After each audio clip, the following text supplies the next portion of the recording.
I'm Lara Land, somatic coach and yoga teacher trainer, and this is the Beyond Trauma podcast. What a couple of years we have had. The challenges continue to grow, and more of us are experiencing some level of traumatic stress. My commitment here is to bring you the most up-to-date insights on exactly how trauma affects our mind, body, spirit system, and how we can work with our bodies to soften its impacts. You will be hearing from trauma survivors and researchers, and together, we are going to incorporate what they have to teach us to heal ourselves and promote the well-being of all those around us. Here we go. It's out! The Essential Guide to Trauma-Sensitive Yoga is now available everywhere books are sold. This is the book for every yoga teacher, studio, and practitioner who wants to incorporate an inclusive practice to yoga. It's available on my website, laraland.us, and everywhere books are sold. If you're loving this podcast, you are going to love this book. Well, am I excited? Yes, I am, because this is a different episode, everyone. This is going to be different than what we've been doing. We are flipping the script today on this Ask Me Anything episode of Beyond Trauma. So instead of me asking the questions, I have brought on two very special guests who assisted me recently at the Ashtanga Yoga Festival and who are coming on today to ask me questions, both that they've been wanting to ask me since we've been working together and that some of you submitted online. I'm pretty psyched about it. And before we get to that, I also want to announce some great upcoming opportunities, lots of trainings coming up. I'll be May 17th through 19th at Universal Power Yoga in Rentham, Massachusetts, doing a weekend trauma-informed yoga training there. Another trauma-informed yoga training at Omega Institute in upstate New York this August. I believe that's August 9th. Very exciting, that whole weekend. Also going to be doing an online training, a virtual training with 3.5 Acres Yoga. That will be September 27th through 29th. That virtual training has some great special guest teachers, Reggie Hubbard and Jeevana Heyman, phenomenal special guests. And I'll also be at the Catskill Mountain Yoga Festival. Yes, I will. Come meet me in Roxbury, New York, July 27th. Teaching 2 classes there. One of them on top of the mountain should be amazing. And I'm also giving a forest therapy walk on June 22nd up here in the Catskills. So lots of programming. You can find that all on my website, laraland.us, as well as my Intro to Ashtanga on Demand course and all the other offerings. I'm sure I'll have added more by the time you're listening to this. Those of you who have been listening to and supporting this podcast for the last 2 years, yes, 2 years, you are amazing. Thank you. I think you're fantastic. I appreciate your feedback, your reviews, and just that you're here and listening. And I hope it has been supportive for you. And I'm always interested in what you're interested in. So let me know what guests you want to hear from, what topics you want to hear about. And I hope you're going to enjoy this flip on the script. So today I have my dear friend Yana. And Yana is a Vinyasa yoga instructor, photographer, and artist. She is incredibly creative, lover of nature.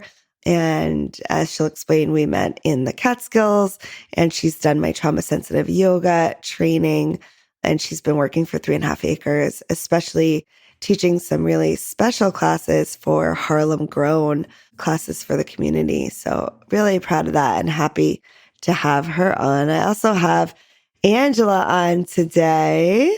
Angela, what a very special, intuitive healer, herbalist, philanthropist. Her abilities for holding a safe space for individuals to heal in their own uniqueness allows for awareness to reclaim what's locked inside of our bodies and forced into silence.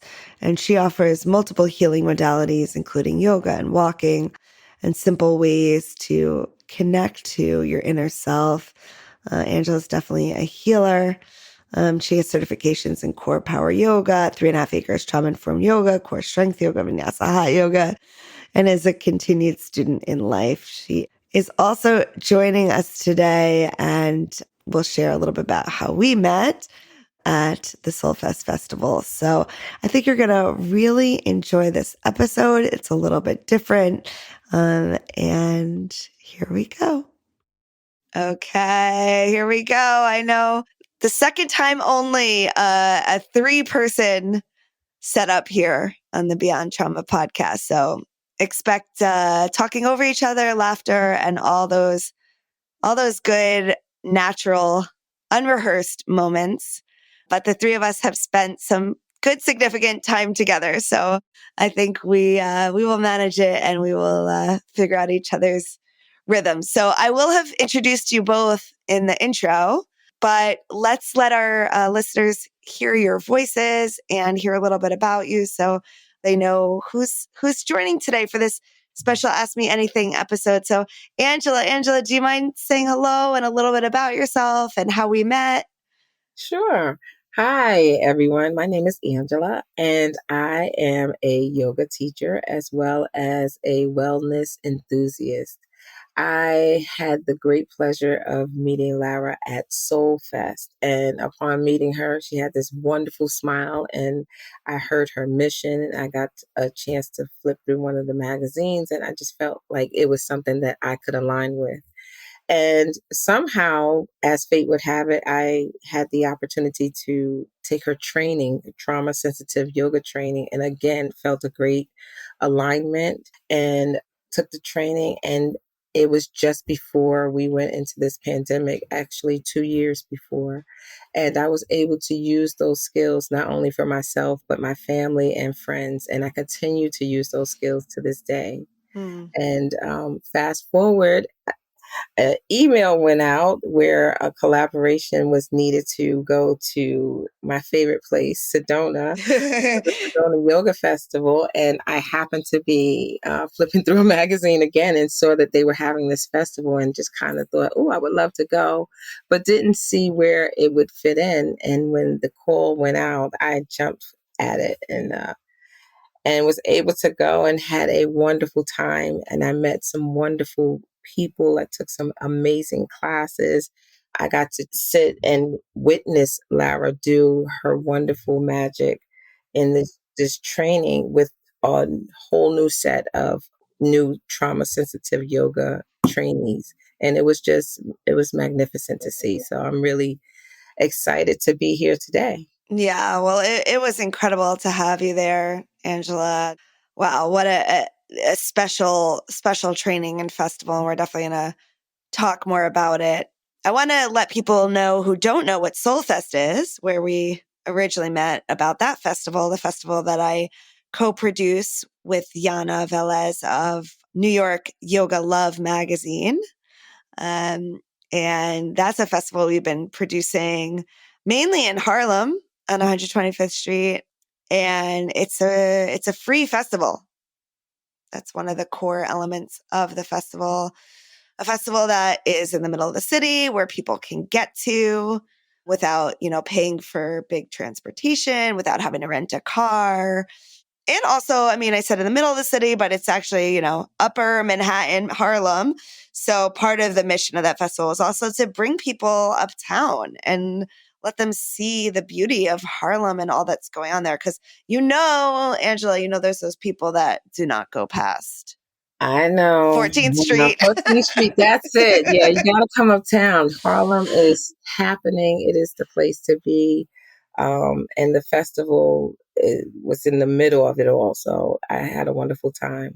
Yeah, it's really special. We've had some, a great lineup of teachers Yes. and yeah, if you're a New Yorker, you know about the 14th Street thing. And hopefully we're going to bring Soulfest back. We are working on it. It's always a lot of moving pieces, right? With sponsors and Yes. yeah. As we saw with the Sedona Festival, yes. As we saw, yes. and Heather had a beautiful lineup of really great sponsors, partners there. I know we all bought some treasures. Oh, yes. I have on some of my treasures now, my earrings. I have on my protective spray, which I got from a First Nations gentleman there. He was actually Haudenosaunee, which are the indigenous people to the Catskills, to where I live. So that was kind of random. And his mother makes this protective spray, and I've just been spraying it all with that eclipse. Yes, yes. I was so sad. I ran out to try and get some, but he had already packed up and was gone. So I think he He sold probably out ran out of quickly. his Yes, mama's I wanted pose. some of the Mama's Protection Spray. I wanted that. So maybe Yeah. I can come and get Well, some. we'll have to go back. We Mhm. hope we are going to go back and have some more spray. And Yana, you there? Hello, yes, I am. Oh, I know Yana is usually behind the camera, and I'm making you get behind the mic today, Yana. Yes, I guess it's actually, I would say, first time when I'm on a podcast. Yeah, well, I'm glad you're here. You were also at the Sedona Festival with me, helping me, holding space and taking beautiful pictures. Oh my photography. gosh, yes. The Oh my pictures are gosh. pretty. You know, Yeah, absolutely I enjoy. hate being in pictures, but I love getting them back, especially when Yana takes them. I only saw a couple of them. I'm Oh still my too gosh. shy to look, but the ones I saw were amazing, Yana. You did a great job. No, Thank you you're the so only person that I really want to photograph me because you made me look so good. You made me look so good. And people think I'm really extroverted, but Hmm. I get really, like, I would get so many more hits if I would make this podcast on video. But I do not want to do it. Like, I Uh-huh. don't want to It's be on hard, video. yeah. I don't actually love it.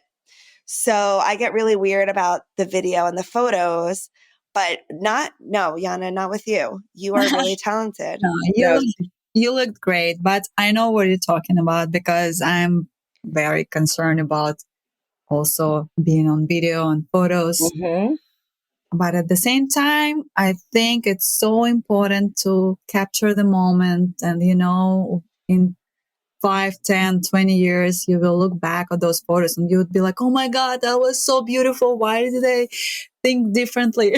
Yes. Myself, yeah. it just every time happened. Well, that's how I feel about normal photos, you know? Like, why did I think I was so young and beautiful and I didn't appreciate it, Mm-hmm. 20 years ago. But with hmm your photos, Yana, I can appreciate them like immediately. You are so good. Oh, thank you so much. It's Really, so truly. Can amazing. you share with people a little bit about yourself and how we met? Because we met in a kind of different way. Yes, sure. Was it in 2021? Yeah. Yeah, I think it was 2021. I met Lara at her retreat in Catskills. It was 10 days retreat. I really needed that at that time. And Lara, absolutely, I don't know, you were so grounding and just like your voice was so like assertive and made me feel, calmer than I was at that time. Mm. So immediately I just loved your energy and your husband's energy. Um, I went through a very transformative period in my life at that time. So you helped us, like students that were at that retreat, to connect with nature and to kind of like listen to ourselves. And it's not very usual practice, especially living in New York City. It's a bit difficult. So Yeah. at that time, this energy really helped me. And because of this, I guess I was, really, I really wish to have more time, more opportunities, and just more practices with you. That time we were practicing Ashtanga every morning. Yeah. And for me, it was, it was pretty advanced, but the way you were teaching it, like very mindful, kind of like you were very gentle with your language and just approach overall. And at that time, I didn't even think about, if it was a trauma informed teaching or something incorporating the language of trauma informed yoga. None of this was actually, in my mind at that time, but just the way you were guiding, it just captivated me. And that's why after the retreat, you were sending our like different emails that like, I remember it was about the training or maybe just Ashtanga yoga or maybe trauma informed yoga. I don't really remember which exactly, but I'm like, I have to get the training from Lara because I really want to learn from you anything that will help me in my yoga journey. So, and every time it was kind of like difficult to get the time to find to dedicate this time. But one day I just like, okay, that's it. I'm committed and I signed up for the training. I absolutely loved it. And I'm so thankful that you let me to Let you. learn from you because it's just I just remember that I was signing up like in advance and I didn't know how it's gonna go, if I'm gonna find the actual time, but everything went so smooth and it was like very immersive couple of days. Yeah. Like I Yeah. I really mean, first of all, the retreat you're talking about was really our first retreat up here, my husband and I, and the first moment like that since pandemic. People were really, and as you said, it was quite long. Since then, I've done a bunch of them on my own without my husband, and they've just been long, like Friday to Sunday. So you did a really intense. Looking back, and y'all, I got to get my husband on the podcast. I'm working on it. He's quite serious. He'll say, "No, I'm not. I'm just an amateur," but he's not telling the truth. He is a quite serious, like Buddhist scholar, and like it has to be deep, and it really was quite intense. You're right, but also the softness of the trauma informed background that I have, and I definitely didn't market it as a trauma informed training, but that's always going to be in my in what I'm doing. And it was so cool. I mean, you are one of those, this is what a teacher dreams of, right? It's like that we continue on in our relationship. Like most people, they come to the retreat, you don't see them again, or maybe they like your photo on an Instagram, but like, you're like, it's cases like you that made me feel like, okay, it's like I connected with someone and you wanted to continue on. You did the training and then you've been teaching 3.5 Acres yoga classes, especially with Harlem Grown, which has been so beautiful. I love it there. It's really special, it really, really special. And you've been there at my book launch at Sacred in Astoria, and just, just been a person that's really been there and stood out. And when you said you were interested in joining me to assist in Sedona, I was like, yes, yes, yes, yes. It's actually also another story about the Sedona because I received the email with invitation, but I was working and I didn't get the chance to read it during the day. So basically, I got from work. It was late already. I'm answering the email if you still need an assistant. And the response was, I don't remember who responded. It wasn't you, actually, it was your assistant. That, okay, actually, she already got someone. And I'm like, oh, okay, it's my fault that I didn't respond right away because, like, I don't check my emails if I'm at work. And texting you in person, Lara, I really want to go. And it was amazing that you were up for this as well. And just right away, I was like, we're going to make it work. We're going to make it work. Look, I'm going to find out if they're going to let you. Let's see how many people we could squeeze in this room. It was so amazing. Just your enthusiasm about like me joining you on this trip was just, even if I wouldn't go, I already felt like this warm, cozy feeling that you're like, oh, I want you to go with me. So I'm like, okay, if it's not this time, then I'm gonna go like to some other event with you. So, but I'm so happy that it worked out. And I know that you, Angela, had a question about the festival for me. Yes. I like how you segued into that. Like, I do this thing called podcast host. I love it. I love it. Yes, I was thinking along the lines of talking about the festival.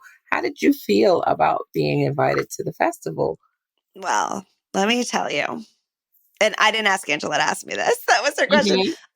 I have been low key like stalking this festival for a few years. Mm. Like I am pretty well traveled, like as far as Europe, Asia, but Mhm. like there are gaps in the US, and I have really been being called to the Southwest. When I was supposed to go to Sedona in 2020, I was actually supposed to take a self-compassion course there, and of course, you know, we know what happened. Everything got shut down.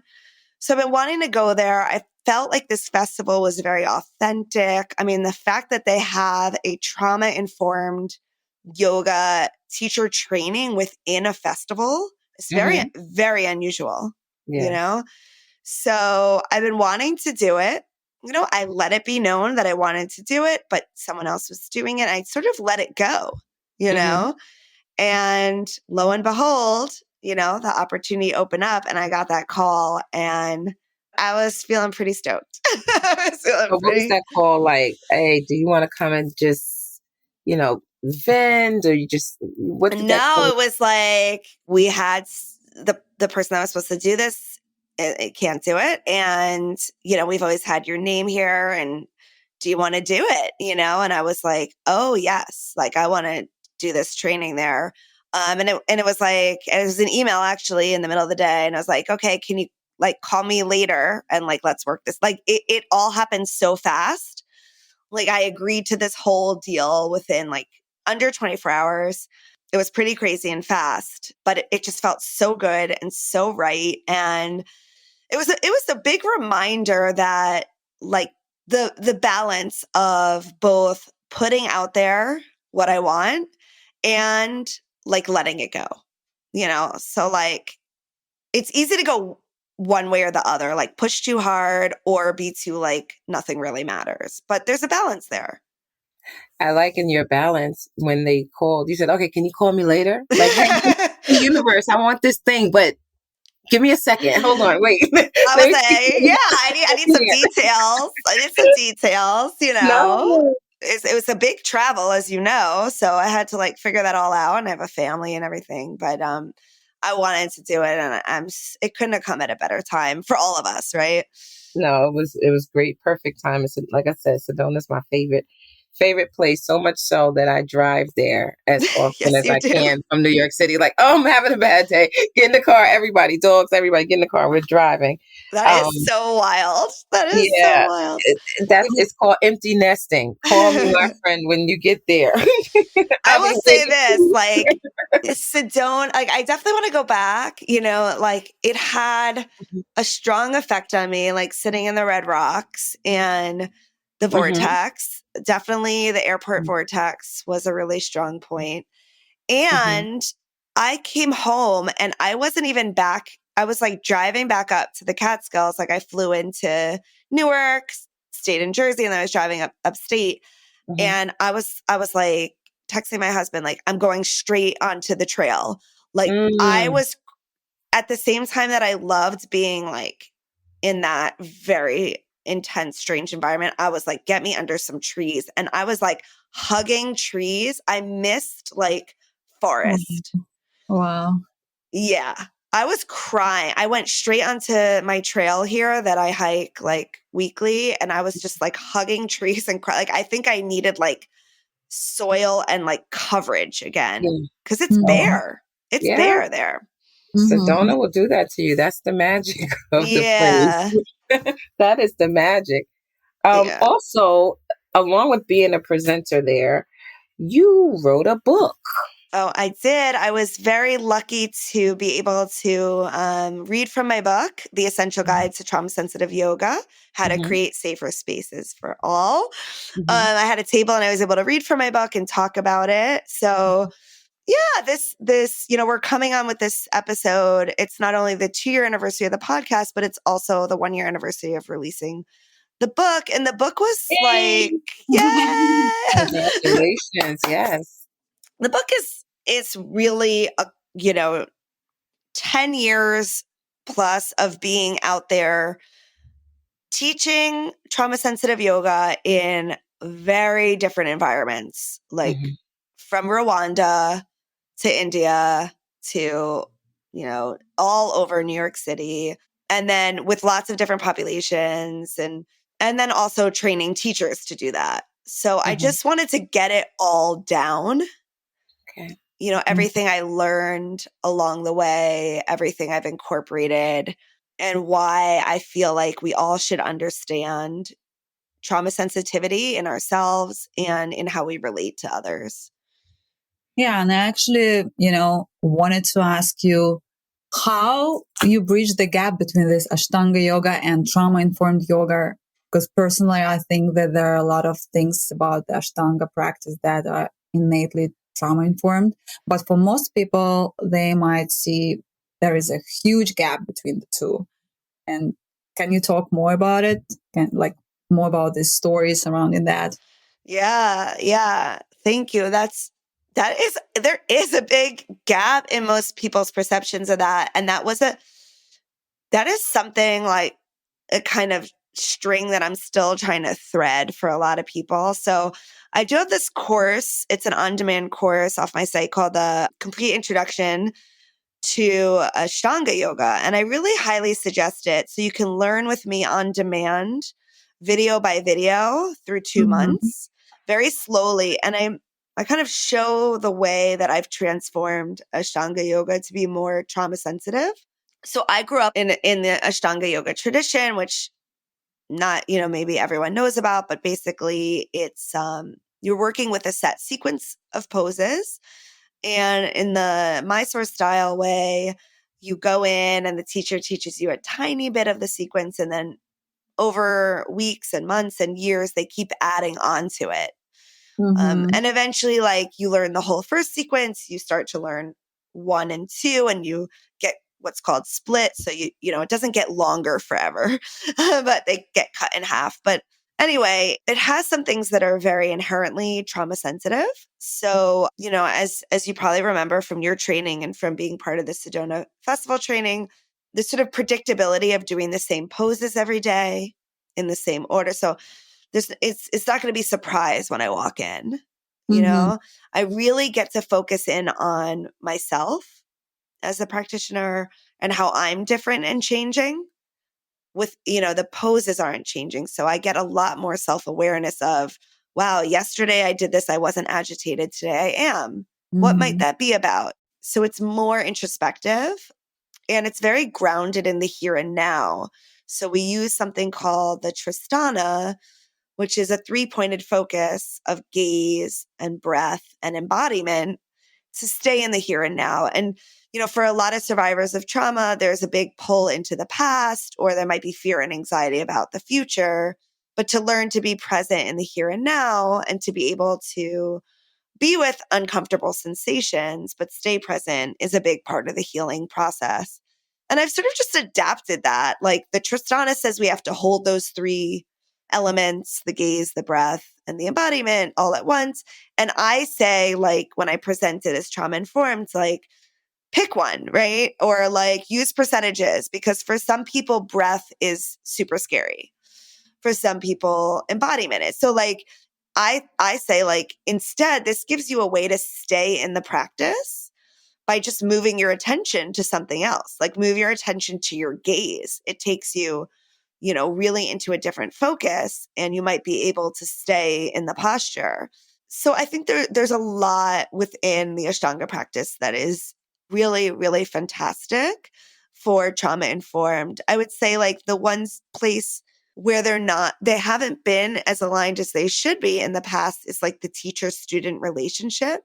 where Ashtanga yoga teachers, as well as asana yoga teachers of all traditions, need to understand more about dismantling power assumptions and really returning power to the practitioner, to the student, because our healing is inside of us, and the desire of someone who survived trauma, especially, and of all of us, right? And we all have survived trauma, the trauma of being born and being in a world which is really not aligned with the pacing of our evolution.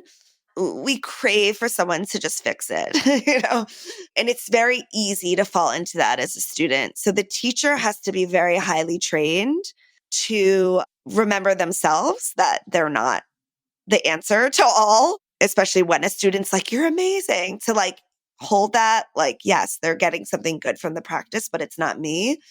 And to keep reminding the practitioners that the knowledge is really within them. I wanted to tell you that I was so impressed how you were holding this space in this class at Sedona Festival. There were like 40 people, I guess. And definitely people from like all different walks of life and different experiences. And it's just so amazing to see how calm and grounded you were at the class. And we had a few pretty emotional moments, and you handled it so graciously and just like gracefully, right? Yeah. And it just, one thing when I was getting training, it was online, and it's more like, okay, I'm a student, here's a computer, here's the information, and it's one thing.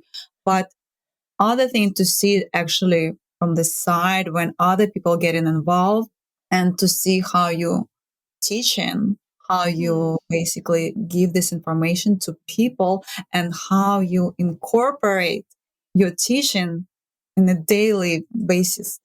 Thank you. From morning till evening. This is so beautiful. Oh, well, thank you. Yeah. I mean, that's the goal. That means a lot. That means a lot. This is like just such an awareness of, it's easy to like turn it on, but the actual training, and thank you for pointing that out, Yana. I mean, 40 is a lot, a lot of people. Yes. There were a lot, and it's common, but it happened more in Sedona. Maybe it was the numbers, but it's common that, survivors of trauma want to become teachers that help other people, right?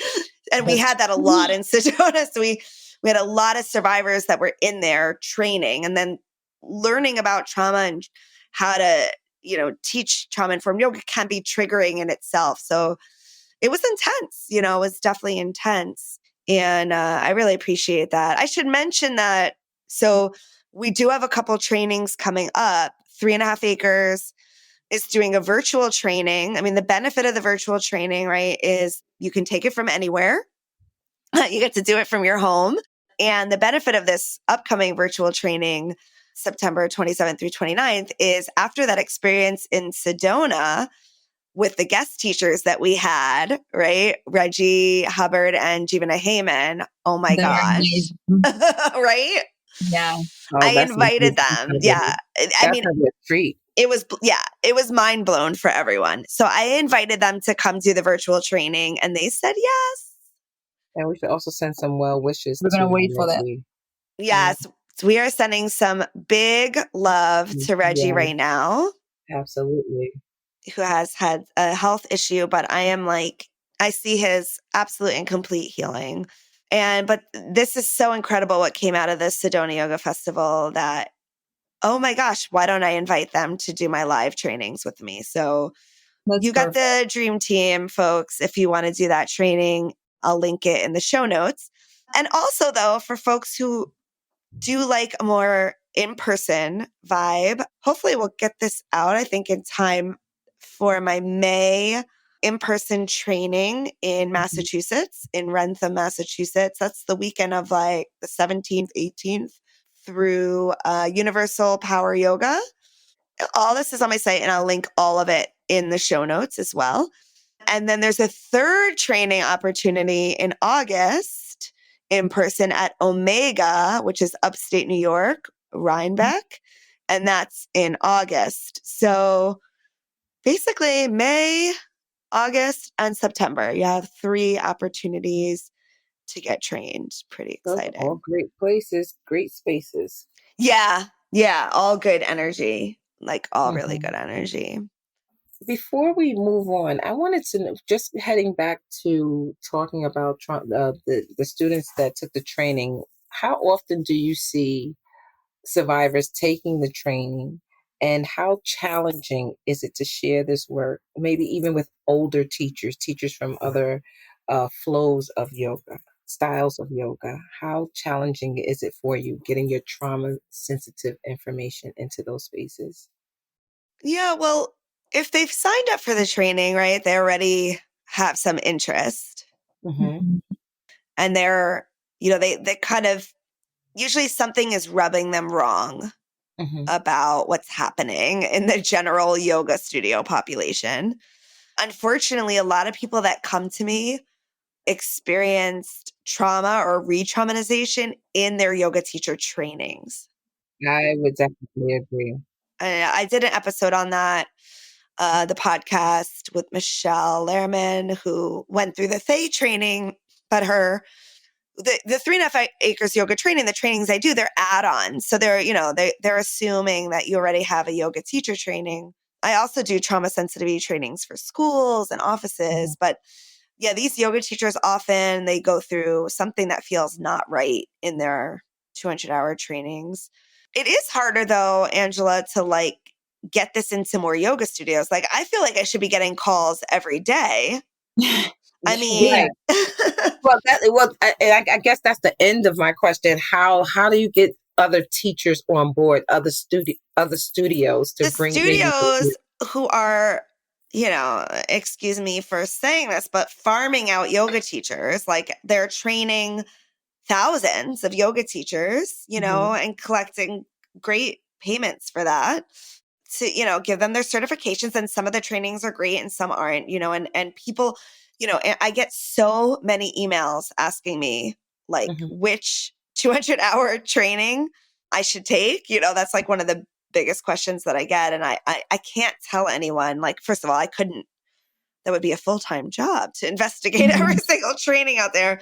But I always tell people, like, really do your due diligence before you sign up because the yoga teacher training is a commitment, and you want to know those teachers first who are going to be training you and that studio and all of that. But there are so many yoga teacher trainings. It's kind of shocking that more, don't use the book or just have me, or not just me, but like even any of the teachers I've trained to come in and do a unit on this, because it's very, very important. As a teacher, like I said, the students, they are leaning on you and they're very vulnerable. And as you saw, I mean, we had folks triggered before the whole thing started. It doesn't really take that much. Right. If someone is in that state. But at the other end, if you just learn some core basics, there's a lot that you can prevent. And what you can't prevent, as you two witnessed, you can address in a way that heals and builds. Yeah. And I think, now it's just absolutely perfect moment to ask the question. Actually, this question is from Rose Whippich or Whippich. I apologize in advance if I pronounce the last name incorrect. But this question is from Chat of the Mat podcast, where Lara will be a guest soon. And Rose is asking, how important is it for yoga teacher training to incorporate trauma-informed yoga training into their curriculum, or the importance of all yoga teachers going through trauma-informed yoga training? Yeah, there you go, right? Yeah. Exactly what we've been talking about. Like, it should be a unit in every single yoga teacher training. Hands down, a required unit, I feel, obviously you can hear my voice, I feel very strongly about this because I guess, first of all, one of the main reasons is that there is trauma. We know that 70% of folks identify as trauma survivors or having experienced a trauma in their life. And that's the people that have acknowledged it and talked about it. So it's even higher than that. And, we all went through a trauma with COVID. I kind of maintain that we've all been through some kind of trauma, not all the same. Not everyone is in a, PTSD, but we've been through things, and those things, and sometimes, as we talk about in the training, the more subtle things like generational trauma, stuff that's passed down within the family, can create blind spots, biases. We see the world the way that we were taught to by our family, by the way that they react to others based on maybe something that happened 4 generations ago, where it was a survival instinct for what was going on at that time. And the things that help us to survive at a certain point in our history also can hinder us to grow, connect, and see things as they are and in our present. So it's really important to go through the work of understanding this and how that plays out in our relationships, and especially in dynamics where there's a quote unquote teacher and student. Frankly, these yoga teachers are not, they're coming to me because they're not trained for, they know yoga is powerful, right? And then they're doing this powerful yoga thing, breathing, nervous systems, bodies moving in weird shapes and space, hot rooms, closed rooms, bodies close together, a lot of telling of what to do, maybe songs, maybe meditations that take people to different memories. They're not really trained what to do with what that could unleash. And that's unfortunate. That's on the studios, And I also think like I live in New York, and we all know it's a very busy city, and there are almost a few yoga studios on every block. And this is a very diverse city, but at the same time, there are a lot of people who feel lonely and because of their trauma experiences in the past. And it's just all this crowd of people, they go to yoga with their emotions probably like stored somewhere inside, and no one even knows how to handle. There are a teacher who's just like, okay, tight your core and just breathe out, and they're not even aware of how to handle certain situations. Do you remember that moment when we found out that in Sedona was only 2 yoga studios? Yeah, that was shocking. Yeah, I'm like, wow, okay. So can you imagine the difference between New York City Oh my and gosh. Sedona? I think it's so important to have this trauma-informed yoga training. At least, like you said, a unit in a training. Yeah. As I know, you talked about teaching this training to teachers. I think I heard you mention that you teach it to students as well in schools. Do you mean yoga schools or schools, educational system-wide schools? And how does that transfer to if you teach to grade school children or high schoolers? Yeah, there was a question from someone on Instagram about if I taught to kids or children. I've been in yoga for a long time, and I have taught to kids, and I've also taught yoga teachers how to teach yoga to kids. I actually, in my past life, made an app. I have a song called Chloe the Yogi. Oh, wow. That's awesome. I didn't know that. Yeah, you might not know that. You can find it on iTunes. I'm going to have to find that now. You have to find it. Okay, we'll have to put a little snippet on. Stand up tall, head up high, keep your back straight with your hands to... It's a song that teaches you the sun salutation, and I had a little app. This was in the early days of apps, and the concept was like a book that also moved. So when you press the character, she goes in and out of the pose. Oh, wow. That is so awesome. It's pretty cool. I mean, I was a yoga teacher doing something in technology that was well above my level of technology, but it's pretty cool. I worked with a artist and some computer designer folks and programmers, and So I've actually have done a lot with children of all different levels, ages. The training that we do, this trauma-informed yoga teacher training, is not specific to young people or teens, but I do have some units on the advanced yoga teacher training after you complete the sort of general about how do you apply this with teenagers and kids, because they're a little bit different. Mm-hmm. Mm-hmm. Basically, you said that like it was above the technology was above your level of what you said. Two things. One is I needed a partner that knew more about building apps, right? And how to keep your app in the iTunes, like how to get it to the top level of the iTunes search bar. But also the concept that I had at that time, those things didn't really exist. Right. That's what I'm saying. I'm still looking for Chloe the Yogi here. Yeah. So the app, I don't think, because it's up and updated. So with Apple, you have to keep, as they do updates, if you have an app, you have to keep like updating it. But you can definitely find the song. You can find the song in iTunes. I'm very excited to find the song. Yeah. But what I wanted to say that it didn't stop you from helping people, And I was just wondering, when did you realize that you wanted to help others? How did you start like this journey of basically helping others? Well, I guess I always wanted to help others. That is just when my earliest memories wanting to be a pediatrician when I was too young to pronounce the word correctly.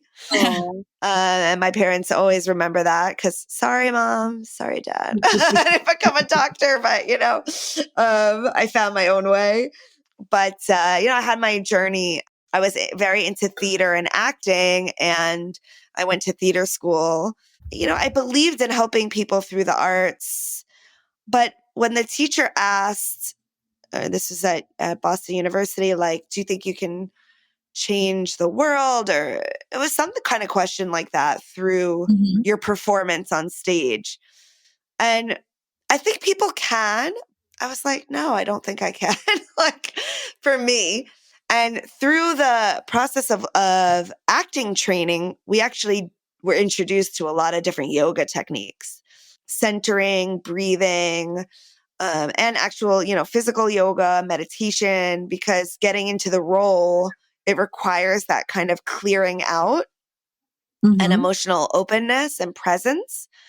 And when we were doing all that yoga work, I was like, oh, I like this. Like, this is what I want to do. Like, I want to teach people how to do this. Not so much, I was always more into the process than the performance. And so I learned so much through my acting training about grounding, about breathing. And then I also had this sense of being healed, of releasing. One of the big lessons that I learned was like releasing doing too much. There's this sense sometimes that we can be like doing so much, but not doing the one right thing that we need to do to move forward. I don't know if you can relate to that, but absolutely, there's a way we can like convince ourselves that, and then it's a way to just like when we're not doing the right thing, but like we did everything, but not the one thing. It's just like keeping yourself really busy, but not facing like the one hard thing, like the one call or something. So I think there are those ways that I was deceiving myself, and I wanted to learn how to get very clear. And one of the great things about yoga is learning how to do less and accomplish more. And I think that's a lesson I've kept with me my whole life. Sounds like yoga helped you a lot through your. Oh, yeah. Especially in my 20s, when everyone was like going out, and that didn't feel right to my nature.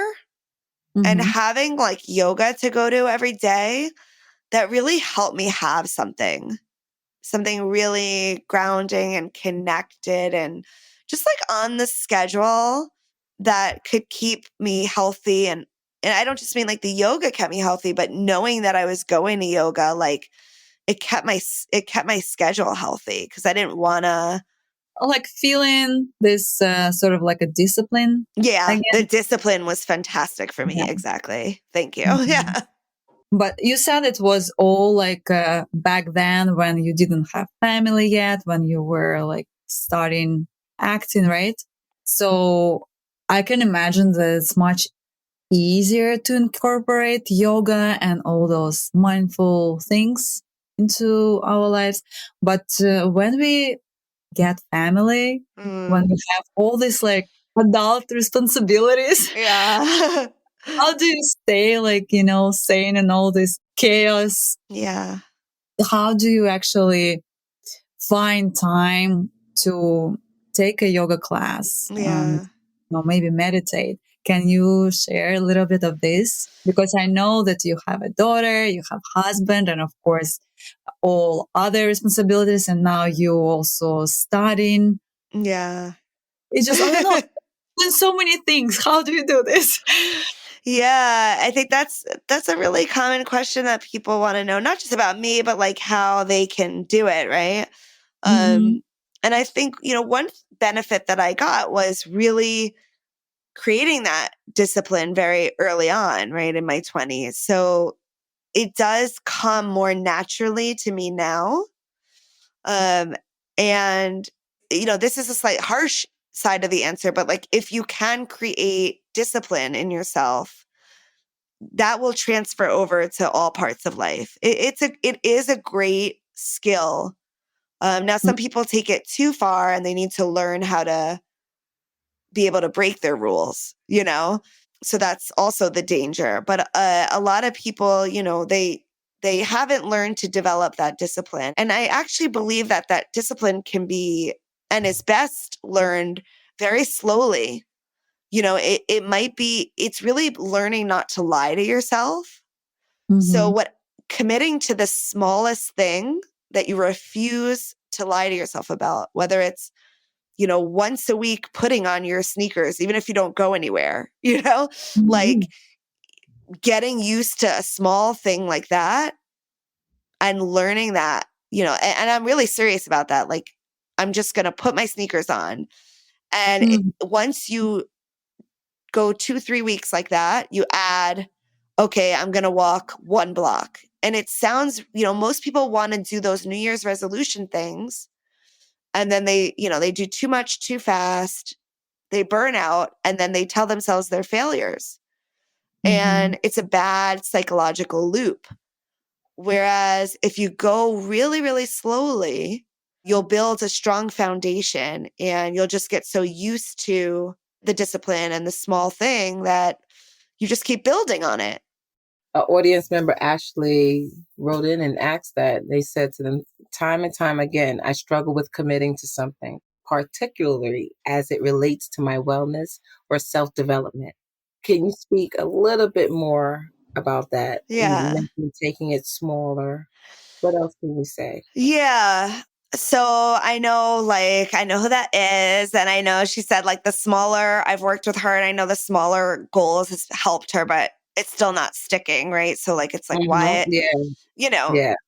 and that's great to like admit that, right? That's only one piece of the puzzle and it's not the whole thing and it doesn't work for everyone. And folks might need more coaching. She's a friend, so I can't like coach her professionally, but I do that. I work with people and, Mhm.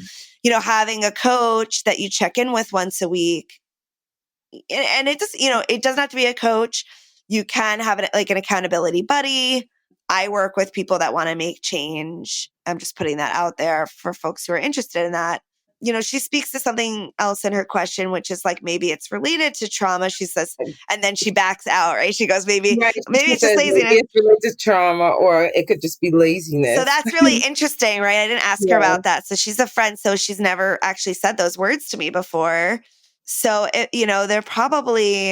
there are things in us where we can get in our way.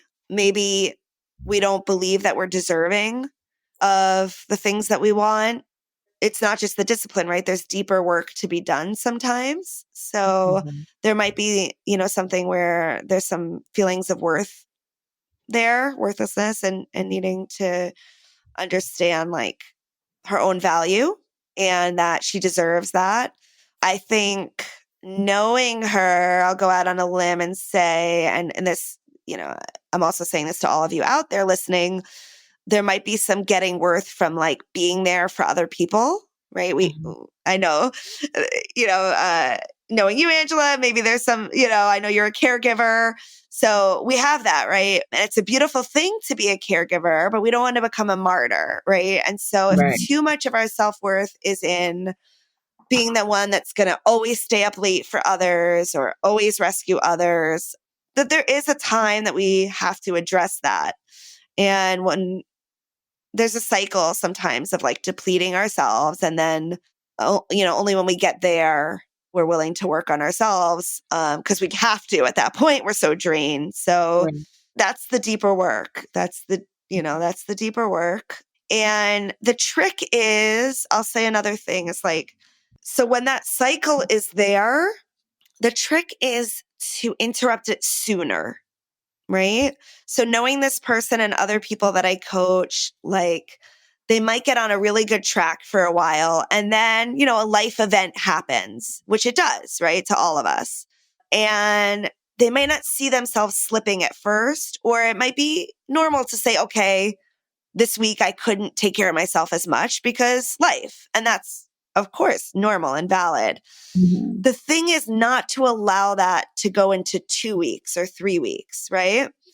Mm-hmm. So it's each time cutting that cycle off a little bit sooner, noticing the signs a little bit sooner that we're falling off track. And that can be done through some mindfulness work, working with a coach or a therapist who can help you to see that in yourself, through journaling. So there's a lot of practices. I like the Post-it method for myself. Oh, I love a Post-it. Yeah, I just need to see it. I need to remind myself really quickly, or little reminders on my phone. Yeah. And one thing that works for me, I mean, the main thing that works for me, Angela, is just saying, what is this all for? I have that question everywhere. And like, what is it all for? Is that the same as your why? Yeah. I mean, the why is like, I guess like, what's your why? Like what, like ultimately, like, this is my life. Like, I don't want to live my life in stress. And I just like remember that every day, because I think we're passing along, many of us, not all of us, but just like this, do it for the next generation, do it for like, it's not healthy. Like, then I think about, and this is another thing that really helps me. And, I'm a death doula, and I meditate on, and this isn't for everyone, but I really meditate on end of life a lot, and do I want to, wake up, God willing, in, 40, at 100, another 60 years or something, and be like, I just ran around like a chicken with my head cut off. Like, no, like I want to enjoy my life while I'm here. And it doesn't mean like my enjoyment comes from being of service to the world, and it comes from being of service to myself. Also what I noticed that, and what I love about you, that you're a person who likes to help others and to spread the word about trauma-informed yoga. And also, beside the discipline, you have boundaries. And I really love to see this, because even when we were in Sedona, I saw you like taking a little bit time for yourself before the class, and just kind of like to slow down a little bit, to just get centered. And, you were doing it so like just quiet, without, offending anyone, that like, okay, don't touch me. And it's just so beautiful to see that you know how to have these boundaries, because it might be so stressful, and also, I don't know, just emotional to see people in the class with trauma experiences. It's probably exhausting, isn't it? Just like, that's why you should have some boundaries. Yeah. So to keep yourself sane and to keep yourself kind of like in service, right? That's like awesome that you noticed that, Yana, and I appreciate that. And having you and Angela there allowed that for me, right? So, I know I didn't give you, I was just like, hold the space, make people feel good. And knowing that I had the two of you there, really, that was protection for me, right? That I could, when the big things happened, I needed to and wanted to be involved in them, but I could kind of turn off or turn inward in those moments before class. And what you're describing is something that I've really gotten better at throughout the years. So I used to be totally depleted after teaching a training like that. Please, can you share how you got to this point where you feel strong about like your own boundaries, where it's not offensive, like I said? Well, or to- this is crazy. I would have heard this from someone else years ago and been like, not believed it. But I'll tell you this, it sounds nuts. But as I've actually opened up to being able to hold people more, so I actually open up more to people's things. I have less resistance to their stuff that they unload on me. I am less entwined in fixing it, healing it. And so I don't put that pressure. And that's something I try to teach teachers in the training, right? I don't put the pressure. I open to the moment and I leave a lot of space for them to find their own solutions. That helps me. I don't feel as depleted because I know it's not all up to me and it takes this weight off. So it's a kind of shift of how I see things and my role in the whole thing. And that's more of it than leaving after class or not talking to people before class. I've actually gotten better at, I can actually talk to more people like outside of the hours because I'm just more open to the natural unfolding of the healing process. And it sounds like that in itself was a process itself. Yeah. Yeah. Figuring that out. And then there are those hard boundaries too. I try to remember my mistakes and my lessons. And, that's helpful. It's like, okay, this depleted me last time. So, just asking for help. Like it took me years to be able to ask people to come and assist me, and things like that are things I didn't understand how to do 10 years ago. I thought I had to do it all myself. And with all of that, I would love to hear, what is the legacy that you would like to leave with your audience, with your children, with your work? What's the legacy? Oh my gosh. The legacy. Well, I have a child now and these are the things that I'm teaching her. I'm really teaching her to grow capacity, to be with uncomfortable feelings, really not working on myself to not shield her from every uncomfortable feeling, right? Like that's something really important to me. That's something that builds resilience that we learn from yoga is how to be able to be with uncomfortable feelings and notice how they come and how they pass. Sometimes she'll say, which I taught her, I have to just get my cries out, Yeah.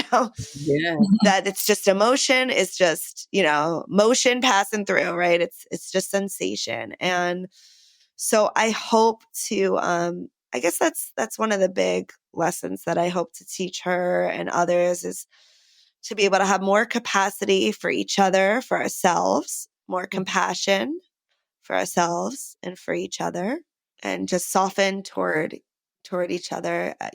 Everyone is going through something that we don't know. We don't always know. It's a privilege when folks open up and share that with us. It's also a privilege when people tell us that we've harmed them or made a mistake. And one of my biggest lessons that I'm finally growing into in my 40s is to really see that. And if someone is willing to tell me that I messed up, that goes to having created safety in that relationship. And it's always, thank you. Thank you for telling me because I can learn from that. I guess I'll leave us with that. Well, those are beautiful gifts to be left with. Thank you so much. Angela and Yana, thank you so much. You're always game. And I think secretly I just wanted a chance to hang out with you both again. I know, this is so much Thank you fun. so Thank much. you. I hope we have Thank more you. great opportunities to connect. Okay. Absolutely. Well, Looking forward to that. I miss you girls. I'll see you soon. We'll see you soon. See you soon. Bye. As we buzz around the busy world, it becomes clear there are billions of paths. As we buzz around the busy world, we will appear in other people's photographs. As we speed through the centuries, we will collide and the light will bend. We will be accidentally immortalized in someone else's land.